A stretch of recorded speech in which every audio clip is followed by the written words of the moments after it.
इसके बाद शिक्षक बन गई और फिर उनके जीवन में एक बड़ा टर्निंग पॉइंट आया जब वर्ष 1997 में मयूरभंज से वार्ड परिषद बनी, यानी वार्ड पार्षद का चुनाव उन्होंने लड़ा और पार्षद बन भी गई।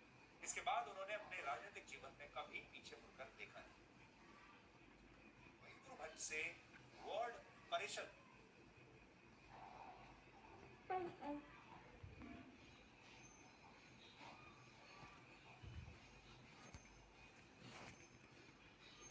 बनी, यानी वार्ड पार्षद का चुनाव उन्होंने लड़ा और पार्षद बन भी गई। इसके बाद उन्होंने अपने राजनीतिक